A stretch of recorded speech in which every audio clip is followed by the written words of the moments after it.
Hello, everyone. Welcome back to my channel. Today, we will listen and learn about the novel of Kamen writer Kuuga to see what happened after the main series.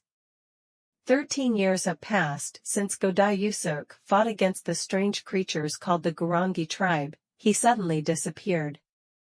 On the streets, rumors about the Gurongi appeared and then disappeared, as if nothing had happened. However, Ichijo Kaoru is still pursuing the Gurongi, and when he learns about posts about a white warrior on the internet, he immediately remembers Godai. The novel was written by the main scriptwriter Arakawa Naruhisa and was published on June 28, 2013. Chapter 5. The gentle breeze brushed against his face. The faint chirping of crickets murmured softly. As he slowly opened his eyes, he was greeted by the unfamiliar ceiling of an old house. He didn't know how long he had been sleeping. Time seemed to pass eerily quietly. Gazing absent-mindedly at a vague streak of light curving across the ceiling, Ichijo still felt drowsy. It had been many years since he slept so deeply. The sound of an alarm began to approach. It was an ambulance. After taking a deep breath, Ichijo caught a whiff of antiseptic lingering in the air. This was a hospital. Memories began to surface in Ichijo's mind. Mika's voice coming through the earpiece, the collapsed support pillar, two figures clearly visible amidst the commotion, one of them an unidentified life form extending countless tendrils, and the other figure. Ichijo only caught a glimpse, but he was sure it was the white Kuuga. Those fleeting images replayed in Ichijo's mind's eye. As he muttered that name, an unusually pleasant breeze enveloped Ichijo. Looking towards the direction where the wind blew from, he saw the clear blue sky beyond the slightly opened window. He didn't know if this was the third or fourth floor, or perhaps even higher. Nonetheless, the scene offered nothing but the serene blue sky. A knocking sound came from somewhere. But it didn't come from the hallway. Rather, it came from outside the window. Impossible. He continued to observe and saw a hand reaching out from below the window frame, gently opening the door. Ichijo tried to sit up, but his body didn't comply. The owner of the nimble hand pulled themselves through the window, immersing themselves in the light. But upon touching the ground, they began to stumble with a woe, and momentarily vanished from Ichijo's sight. Ichijo gathered all his strength and lifted them up, seeing a familiar figure rising. The hair was still styled simply as before, and it seemed like they had grown taller. The wild beard looked rugged, their smile still enchanting as ever, unchanged. Standing against the blue sky, without a doubt, was the smiling face of Godai Yusuke. The smile Ichijo had waited for 13 years. I'm back. Ichijo. Godai. Is it really you? Yes. It's me. And that was the dialogue Ichijo had been anticipating. But the first thing Yusuke said was, "Oh my. I'll probably get scolded for climbing trees all the time. What are you talking about?" He always liked to tell exaggerated stories, but did the reunion have to start like this? There were so many other emotions to express.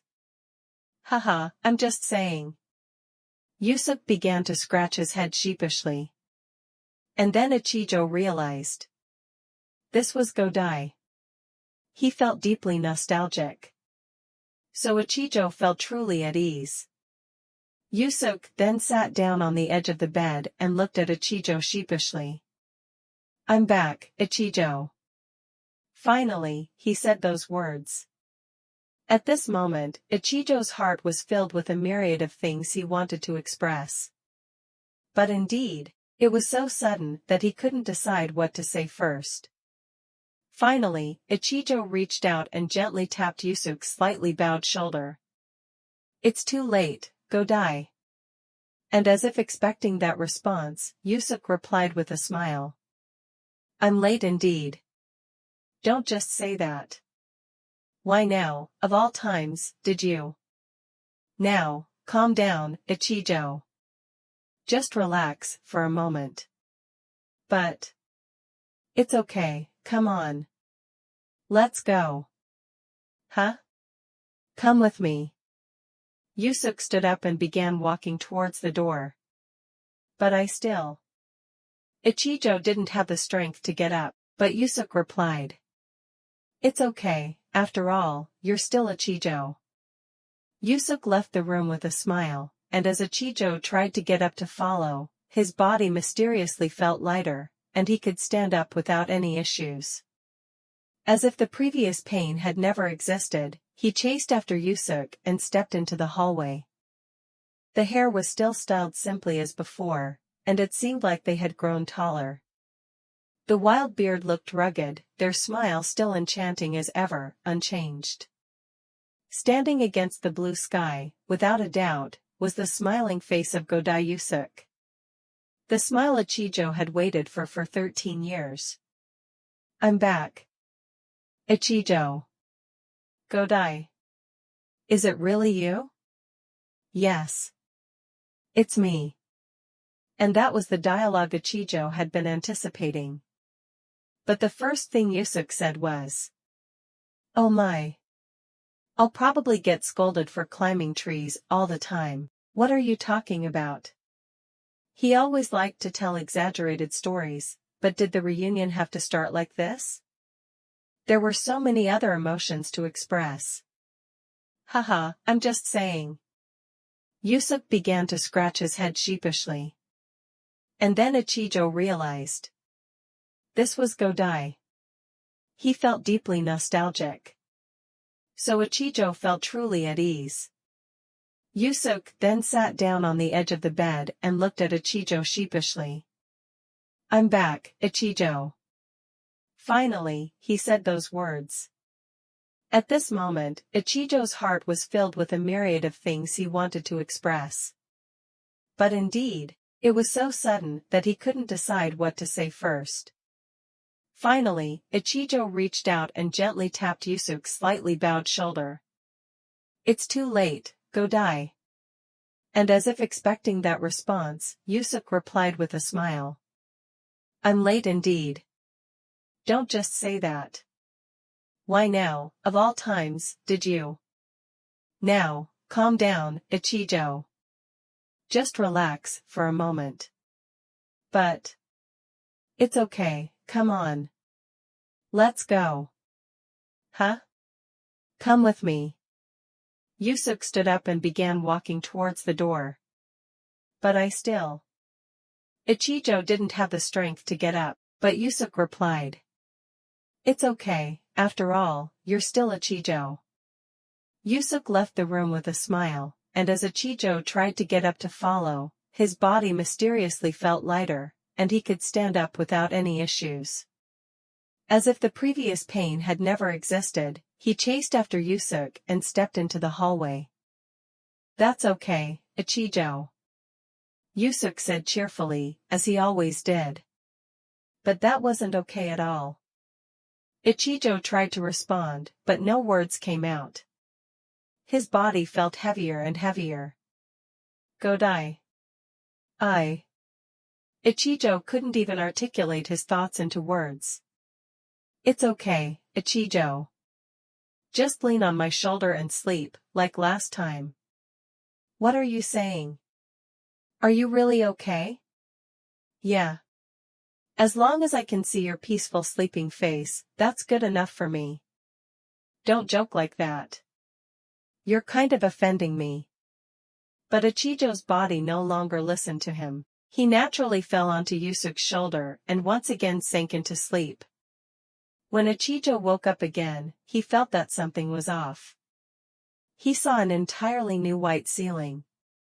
The sounds he heard and the smells in the air were completely different from before. Are you awake? Do you know your name? The nurse checked his pulse with skilled movements. Do you feel any pain? How are you feeling? Bombarded with rapid-fire questions from the nurse, Ichijo responded dazedly. Meanwhile, he unconsciously began to look around the room. That smiling face was no longer here. Was it all just a dream? If so, perhaps that white Kuuga was also a dream?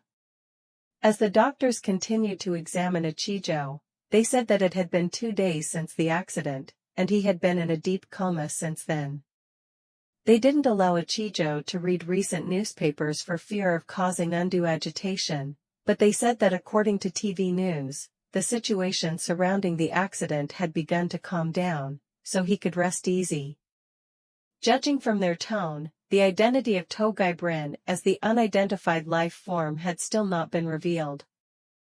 There was no TV in the hospital room, so he couldn't know anything.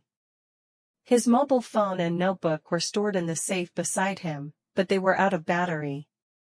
Now that Ichijo had calmed down, he realized that he found it difficult to distinguish between what was real and what was not. The things he wanted to happen and the things he didn't want to happen had begun to blend together, making Ichijo struggle to come to a conclusion. Then, he heard a knock on the door. Ichijo instinctively turned towards the source of the sound. But the person entering the room was Mika. That was when Ichijo finally understood what reality was. "How are you feeling?" As she gently asked Ichijo, he felt relieved to see her smile. "I'm okay." "It's good to see you're okay too." "Yeah," she said apologetically and bowed her head. "Even though you were involved in a major accident, you only suffered minor injuries." She seemed to want to say something, but couldn't immediately. There was an awkward silence between them, so Ichijo changed the subject. "First, let me know about the damage, please." "What about Togai Brin?" The collapse of the stands was localized, so fortunately not many people were injured. As for the fans, they waited until the last minute to enter the stadium, so there were no direct casualties. The situation was chaotic due to the accident, and there were many fans concerned about Togai Brin's safety, but in total, about 32 people were injured. Among them, some had to be hospitalized here with you. However, the body of the manager, Ogawa, was found under the rubble. The cause of death was due to shock, similar to the incidents in Aichi. He just used her, and it's very likely he planned to take Ogawa's life from the beginning if she became troublesome. Perhaps the director and the remaining crew were the same. Ogawa stood up to shield her, but in the end, he was killed. It seems like Togai Brin had been waiting for that opportunity. But it seems like she couldn't help it, don't you think? Huh? Ichijo couldn't understand what Mika was saying as he looked down. "Oh, it's nothing. Can you continue the report?" "Yeah.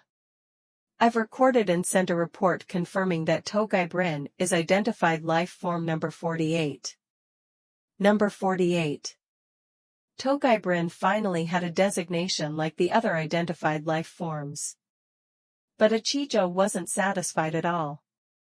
In fact, he felt it was a failure. In summary, we have confirmed the death of identified life form number 48. Mika fell silent, then appeared hesitant before lifting her head and continuing. The one who defeated it was number 2. In that moment, Ichijo felt like his heart was being torn out of his chest. Even though he had prepared himself for this. So it really wasn't a dream. Number 2. The white Kuuga must have been there, within reach. Ichijo. What did you witness? After hearing that you were in danger, I rushed into the stands.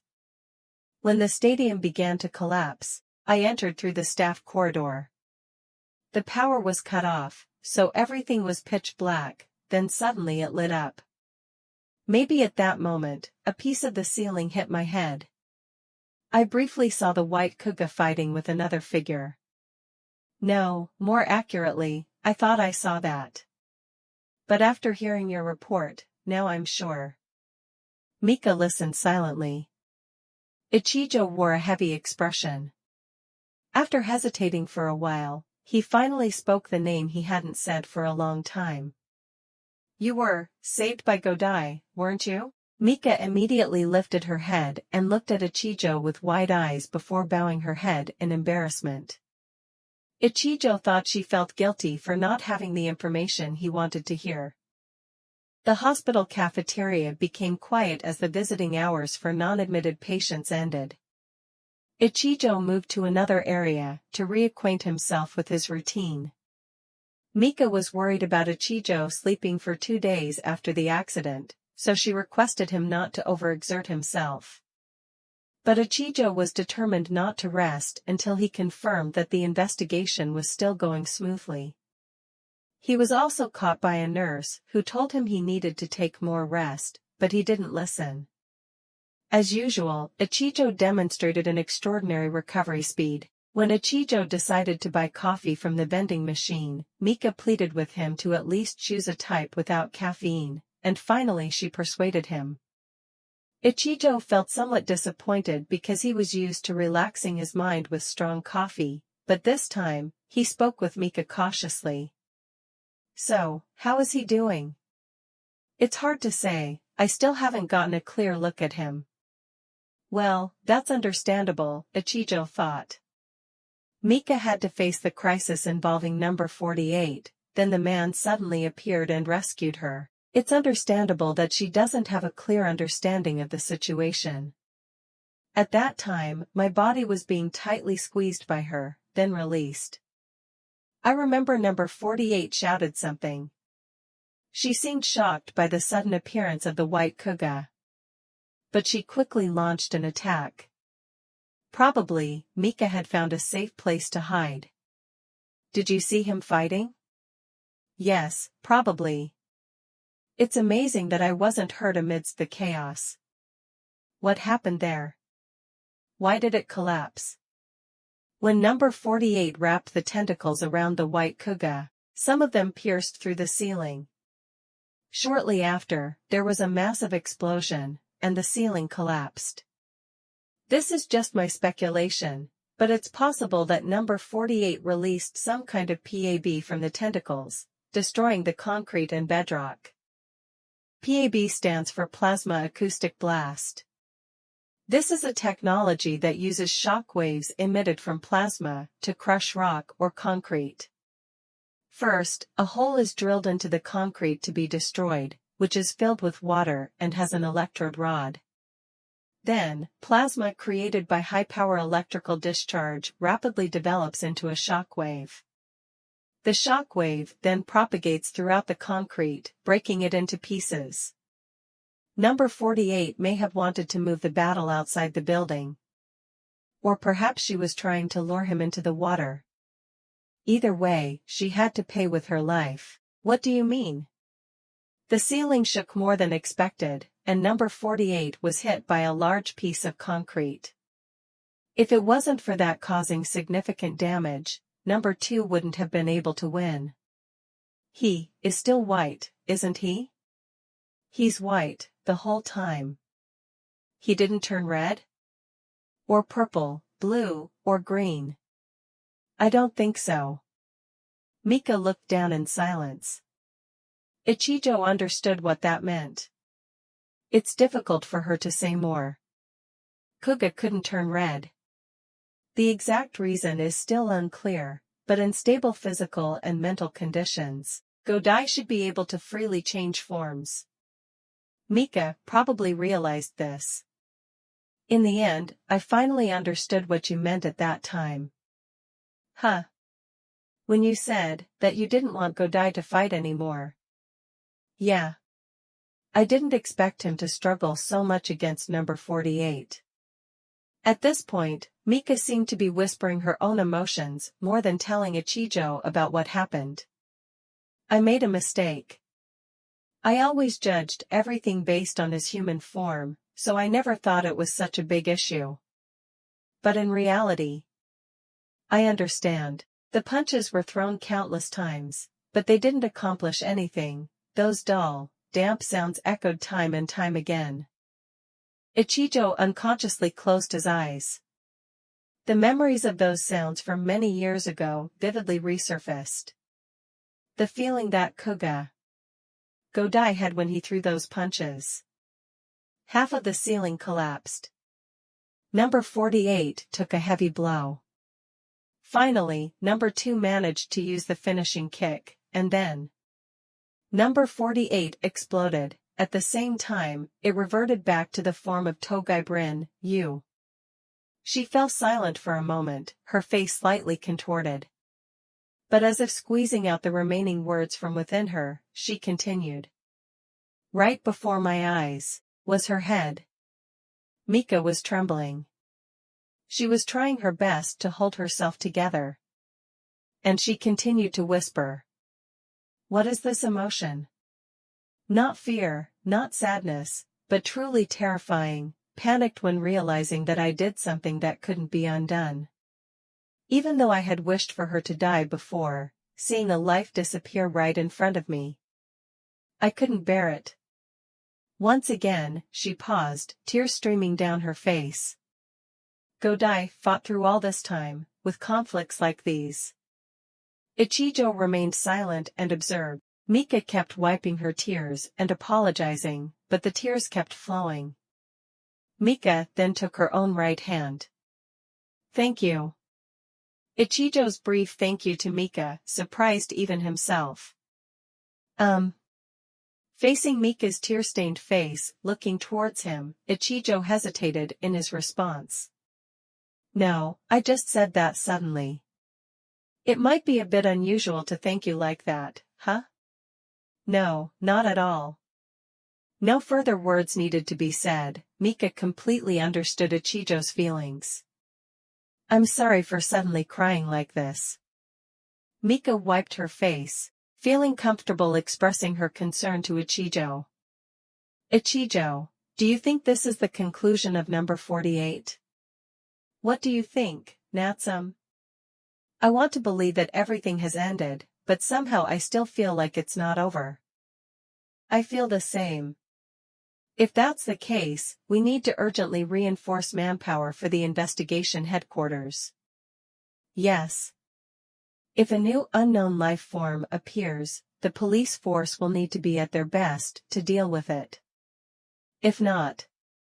Looking at Mika bowing her head, Ichijo immediately thought of Godai. 13 years ago, Godai cooperated with the police and constantly paid attention to his surroundings. He often acted on his own, but still always acted with consideration for the investigation headquarters' opinions. But why did Godai continue to hide himself from everyone? Those thoughts continued to repeat in Ichijo's mind. Godai was fighting as the White Kuuga, just like the time he fell into a near-death state after the battle with number 26. He had to struggle for a while. Godai's words to Ichijo before the battle with number 0 suddenly appeared in his memory. I have no basis for this idea just popped into my head, but I think that once I purify my heart in the sacred well, Almadam might disappear. Perhaps that's exactly what's happening with Godai, and the reason why he can only transform into the White Kuuga now. A sense of unease began to gnaw at Ichijo's chest. Even if Godai might be in the process of regaining his original body, would he still have to transform again? Of course, this was just Ichijo's speculation, but still. I think you'll understand after reviewing the report, but... Mika interrupted Ichijo's repetitive thoughts. I have requested the authorities to transfer Togai Brin's belongings from the company and her residence to us. I have also asked Tsubaki to handle the official autopsy for number 48. The official recognition of Togai Brin as an unknown life form won't be long now. I understand. Tonight, I'll carefully review the report, and tomorrow we'll submit it to headquarters with all the relevant information. Huh. Are you planning to come back tomorrow? Of course. There shouldn't be any problem. Really? But it's a bit. Brave as she was, Mika intended to say so, but gave up. By intuition, she realized that once he had made up his mind, nothing could stop him. As Ichijo returned to the hospital room, he saw a group of people in suits stepping out of another room. Passing by as they nodded politely to the hospitalized patient, a voice called out, "Ichijo-san," from among them. Turning back, Ichijo recognized a familiar face. "I knew it was you, Ichijo-san from the Central Police Department. It's been a while, I'm Gohara." Approaching Ichijo with a bright smile was Gohara Tadayuki, the young Vice Minister of the Ministry of Land, Infrastructure, Transport, and Tourism. "Gohara-san. It's really been a long time. I assume you've been hospitalized here after seeing your name in the registration book, but I hope you'll recover soon." "Oh no, please don't worry, I'm fine. By the way, why are you here today?" Due to the large number of casualties, as the Vice Minister of the Ministry of Land, Infrastructure, Transport, and Tourism, I've tasked the Construction Association and established an accident investigation team. I think it's best to start the investigation as soon as possible, beginning with interviewing anyone related to the accident. However, I never thought I'd run into you here. At 36 years old, with the qualities of a leader, a charming face, he was often dubbed the Prince of Politics, attracting a large following with his public speeches. His fame had a significant impact on enhancing political power for his party, sometimes even wresting back seats from the ruling party. His speeches were always mixed with wit and were respected by the public. Phrases such as "a politician who thinks for the people" and "the number one politician we entrust our future to." His fame skyrocketed astonishingly, and he was now sitting in the position of vice minister. Gohara was very friendly with human rights lawyers and had worked to amend laws related to unknown life forms 5 years ago.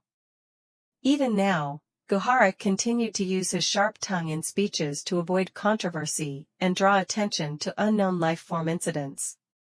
What defined a human being as a human? What made human rights worth protecting?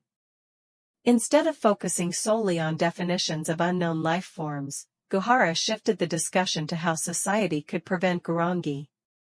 Now, with similar incidents occurring again, he had worked to alleviate the psychological stress of the police force and had even visited Ichijo to enthusiastically discuss the future of Japan.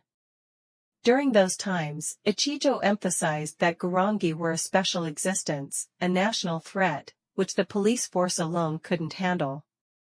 In other words, he declared the need to deploy additional defense forces to maintain peace. Regardless of unknown life forms being treated as humans now, if they were seen as foreign terrorist threats, measures using heavy weaponry would become much more flexible. Although Ichijo spoke because he had directly faced Gurongi, there were many opinions that the deployment of the defense forces was overly cautious, while Ichijo's candid opinion was that they had become too complacent. As a result, he felt quite uncomfortable with the pressure and resistance to the recent investigation. "So please take care. Anyway, I'm really glad to meet you again. Hope the next time will be in a happier place." Gohara bowed to Ichijo and was about to leave when he suddenly stopped with a "oh, almost forgot," then turned back and pointed to the vending machine nearby. "This one's pretty good. Have you tried it?"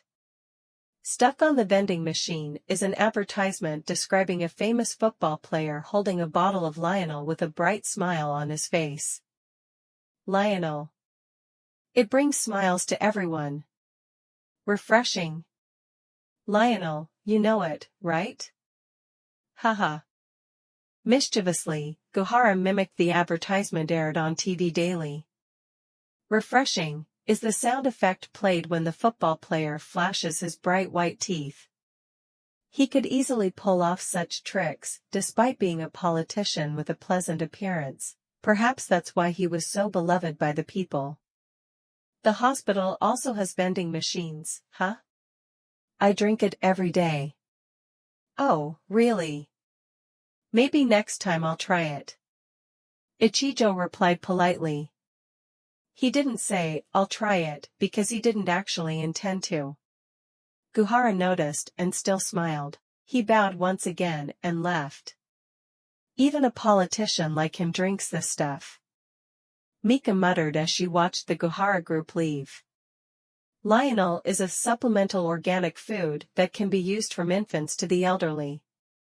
It has an addictive taste, and upon consumption, active ingredients are immediately absorbed, making the drinker feel refreshed and smile, leading many to keep drinking.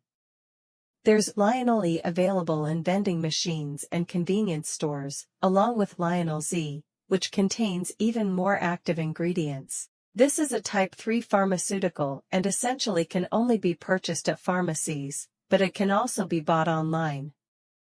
I always catch up with things like these slowly. Maybe it's because of my dad. Your dad? That's right. My dad really values things like Granny's tips.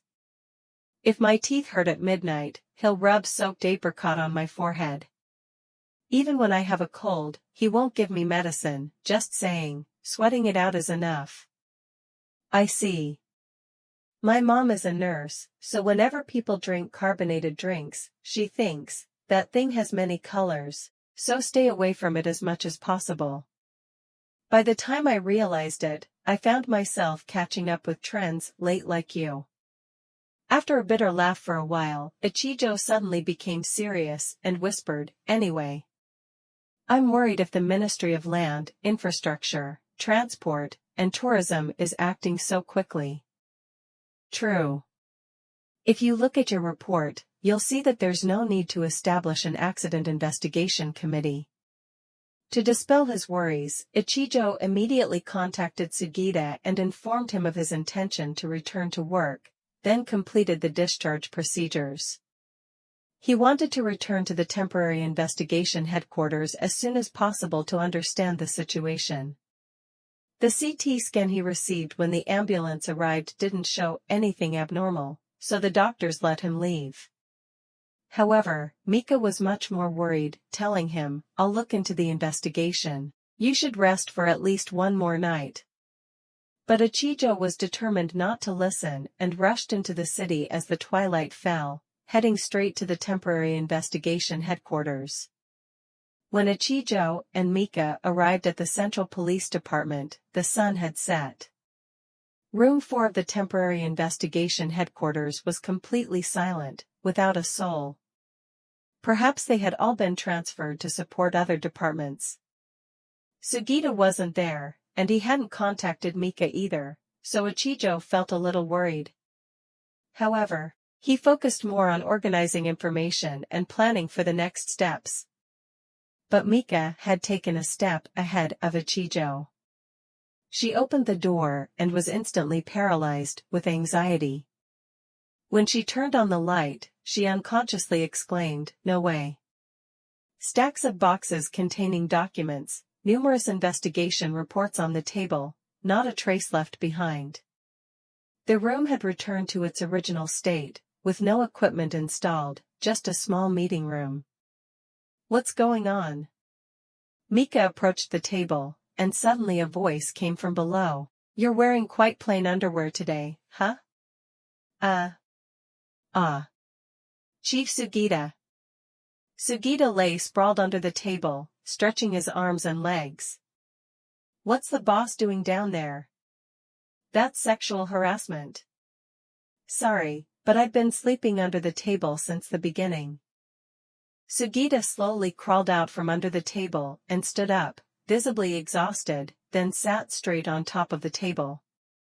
"The sun has set, so I thought I should turn on the light, but after leaving the table, I wasn't sure if it was necessary, so I just slept under the floor."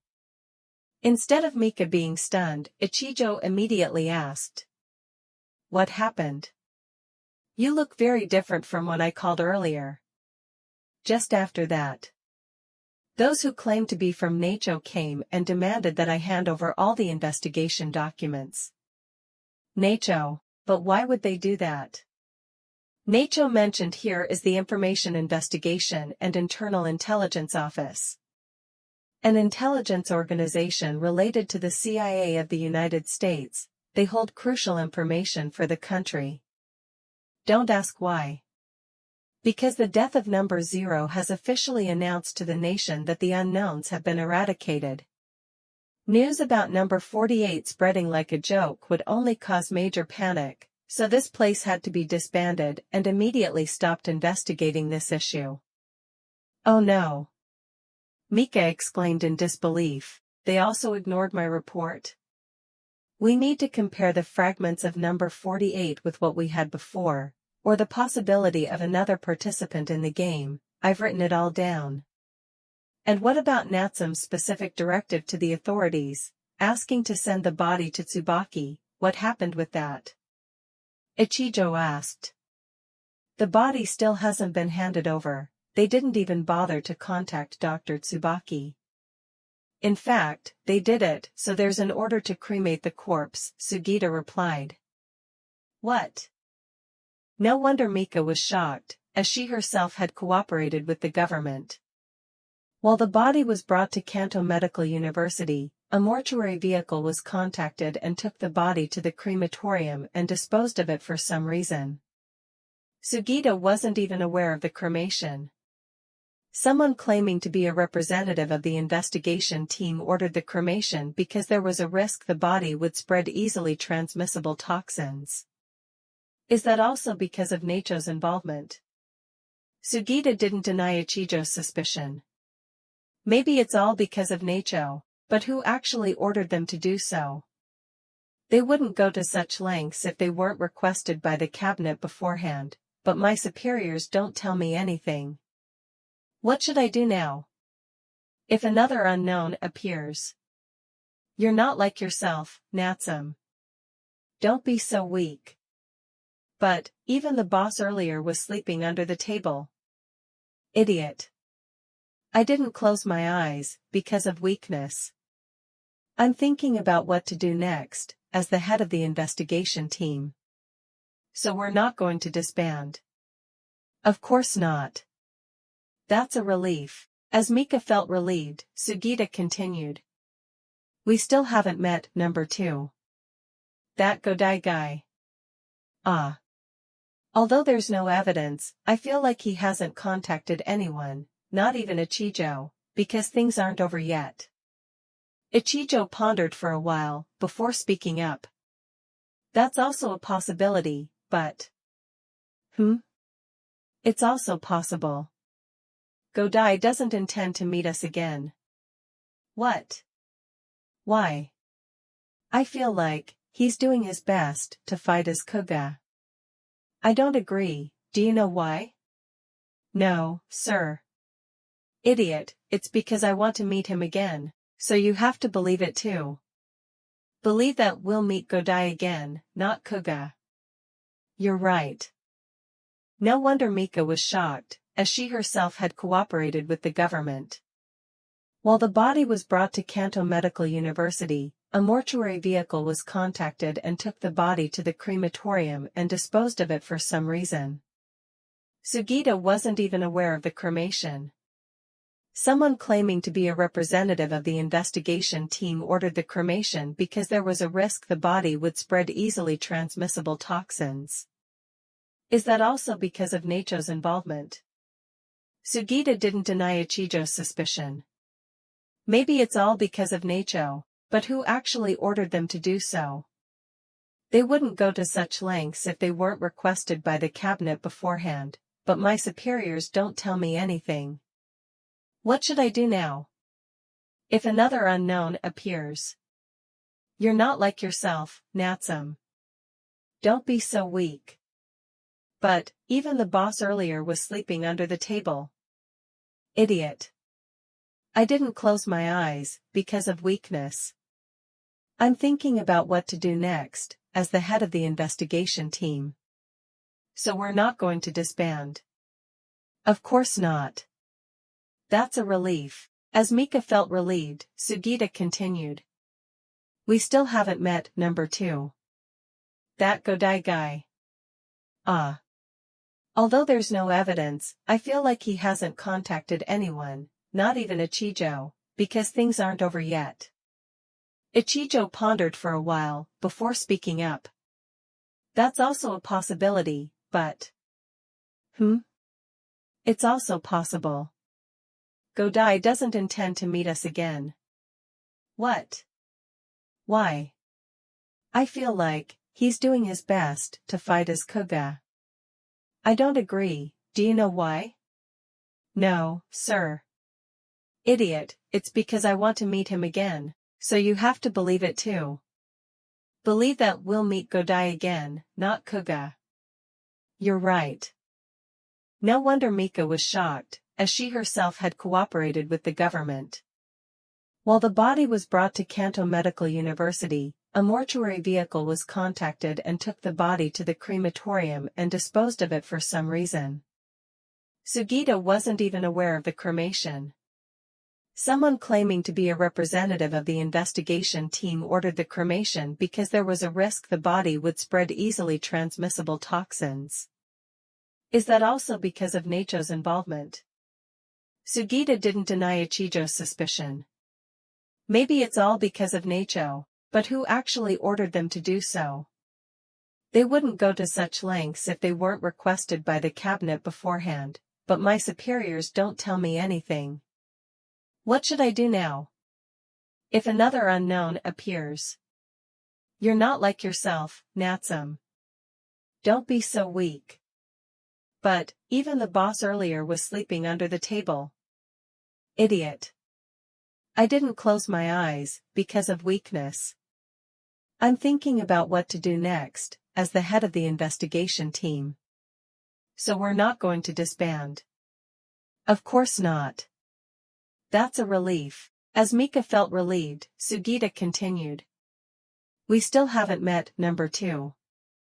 That Godai guy. Ah. Although there's no evidence, I feel like he hasn't contacted anyone, not even Ichijo, because things aren't over yet. Ichijo pondered for a while, before speaking up. That's also a possibility, but... It's also possible. Godai doesn't intend to meet us again. What? Why? I feel like he's doing his best to fight as Kuuga. I don't agree. Do you know why? No, sir. Idiot, it's because I want to meet him again, so you have to believe it too. Believe that we'll meet Godai again, not Kuuga. You're right. Even if Ren tried to hide, people could still recognize her immediately. It's like there's a halo around her. Ren always smiles back at fans asking for autographs. Our staff communicated with her quite comfortably. Employees from nearby shops and restaurants all asked for Ren's autographs and photos, and they all received the same response. Number 48 fit perfectly into the role of Togai Ren. And now that Ren was missing, her mother was left alone in that magnificent apartment. As they stepped into the spacious entrance with a glass canopy, they were greeted by colorful flower arrangements stretching from the central hall to the second floor, emitting both fragrance and elegance. They proceeded to the entrance of the Twin Towers and called Ren's room number through the internal phone, but there was no response. Next, they interrogated the staff at the customer service counter and showed her police badge, but she responded evasively, I don't know any information. With no other options, they stepped outside and encountered a frightened gardener. Finally, they obtained some clues about the mother's whereabouts. She left the house with a bouquet, so she must have gone to visit a grave. A grave? But they finished it so quickly. I'm not sure, but something seems to have happened. She said she might leave the apartment for a while. I didn't hear the details clearly, but it's unusual.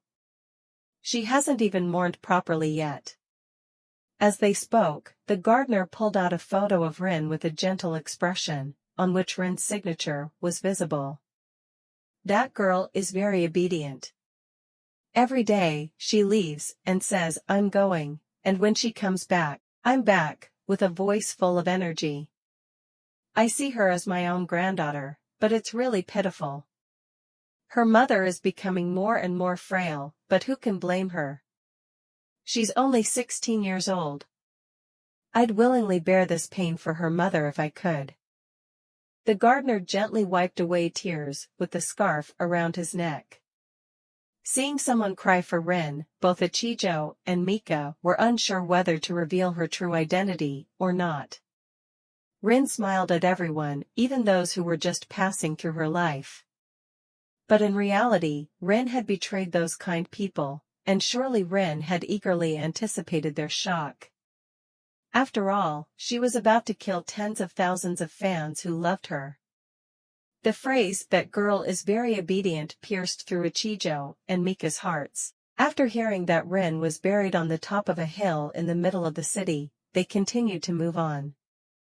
On the way, Ichijo called out to Mika walking ahead. "Yes? Are you okay?"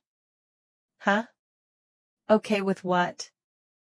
"Oh, nothing, just thought you seemed a bit down." "Not at all, sir." "Is that so? Or maybe I'm just lying, huh?" These past few days have really taken a toll on me." "Of course. But, being discouraged won't help, so I've been trying my best to pretend to be cheerful." "I understand, but don't force yourself too much. If Ichijo says that, it's not very convincing." Mika's lips slightly curled up, forming a sad smile. "It's true, but as your superior, let me tell you this. Don't push yourself too hard. If there are more difficulties, don't hesitate to let me know. I'll try to help you to the best of my ability." "Thank you. So if I can't handle it anymore, I'll rely on you completely, be prepared for that." "Okay."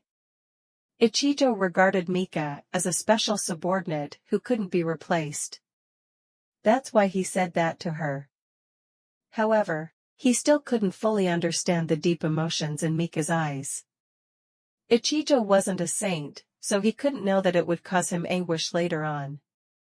As they passed through an arched entrance and walked along a narrow cobblestone path, they came across a Western-style cemetery surrounded by seasonal flowers, numerous stylish tombstones scattered everywhere, including many crosses and angel statues. The scene contrasted with the typical appearance of a cemetery, bearing a beauty befitting Togai Brin's idol status. In the midst of white marble gravestones stood a design of orchid flowers on stained glass. Engraved below it was her real name, Yamano. Yamano Manami passed away at the age of 17. If she were just a normal person, she would have left too young. Initially, there would have been a stone tower designed with her songs and decorations around the grave. Self-portraits and handwritten signatures like "Thank you, owner," were engraved on the tombstone like graffiti. Many fans also came to offer flowers in remembrance. If Togai Brin were still considered a human girl, that scene would become reality. On the tombstone were the words, "Rin Togaib 1997 to 2013. Rin Togaib. Rinto, Jibe. Humans should die." Fans would continue to come to this grave, offering flowers without knowing the significance of that name. To prevent that, the police needed to announce the return of the unidentified life forms to the public as soon as possible. A large bouquet was placed in front of the Yamano tombstone, but Rin's mother was nowhere to be seen. "We're too late." After Ichijo muttered, he and Mika immediately left to find Rin's mother's next destination. But at that moment, a sudden gust of wind enveloped them, carrying the suffocating scent of roses. In an instant, Ichijo's whole body shivered. He turned around, coming face to face with the figure of a woman he could never forget. In a white suit, her hair now longer than before, her appearance almost unchanged from all those years, her noble yet enchanting facial features becoming more pronounced over time, a white rose tattoo on her forehead shining with a cold light. "So you're still alive." Before Ichijo's words, Mika murmured instinctively, Number B1. 13 years ago, Ichijo shot multiple terrifying bullets into her chest, just before Godai prepared to enter the final battle with number 0. However, she gave a faint smile and whispered in her own language, before falling into the water. Those were words that Ichijo had never heard before, and he had pondered their meaning countless times, although he knew there would be no answer. But Ichijo had always felt an unease. Whether that arrogant smile she left behind meant "I will never die" or "the game is not over yet," and that concern turned out to be not unwarranted. Number B1 just looked silently at Ichijo, as if she was fondly reminiscing about the past. Ichijo then pointed his gun at her. Mika also acted similarly. Number B1 smiled joyfully in response. Ichijo restrained the urge to pull the trigger and asked, "Why are you here?" Number B1 didn't answer, continuing to turn her palm towards the Yamano tombstone, her arm immediately transforming into botanical tentacles wrapping around the gravestone violently, then crushing it into pieces. As Ichijo and Mika hesitated about whether to shoot, Number B1's hand returned to its original state. Rin's mother's bouquet was blown away, the petals slowly scattered throughout the courtyard, and Number B1 turned around, still silent. Then a gunshot rang out, hitting Number B1's leg. When Number B1 stopped, Mika asked her with a threatening tone, "Answer quickly. Or else." As Mika prepared to reload, Ichijo stopped her and asked Number B1 again, "Why are you here?"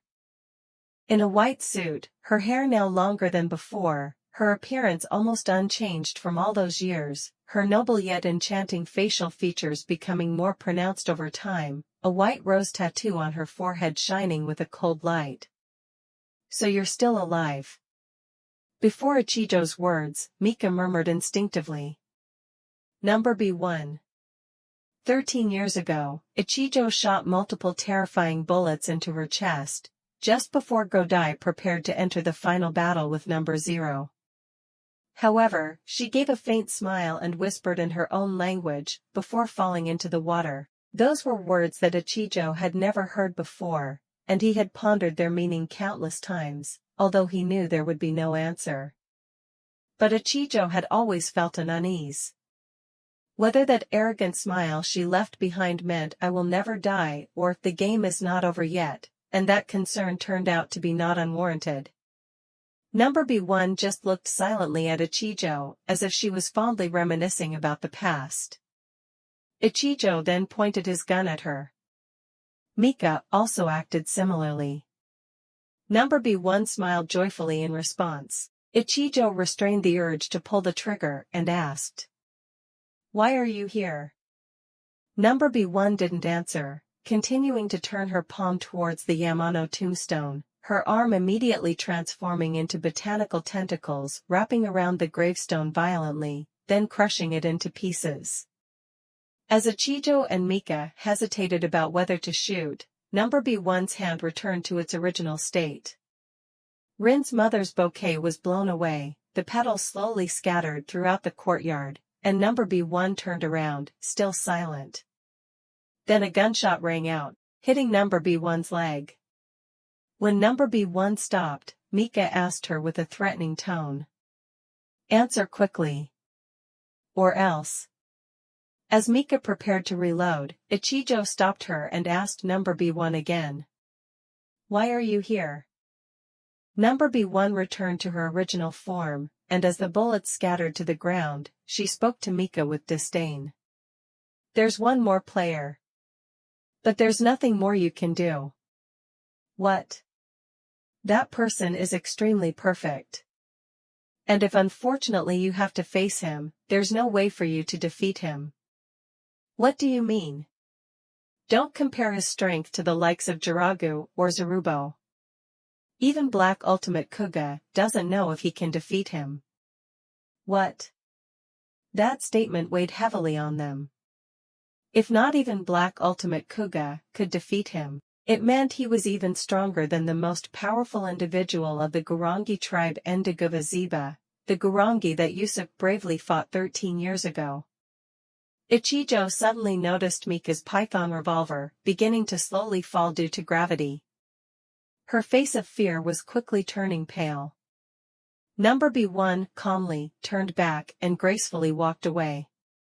Ichijo tried to shoot multiple shots into her back, but B1 knew his movements perfectly, her hair immediately absorbing them like tendrils, causing the bullets to fall straight to the ground. Ichijo and Mika were then attacked by a fierce wind and white rose petals, obstructing their vision for a moment, then the figure of number B1 disappeared from there. "I'm really sorry," Mika said weakly. Seeing his subordinate's despondency, Ichijo had to put aside this issue. In the past, Ichijo had also lost his composure in the face of the brutality of an unidentified life form. At that time, the person Ichijo blamed the most was none other than himself. She said, "There's still one more name." "Yes. Let's keep looking for Rin's mother. We need to get that smartphone."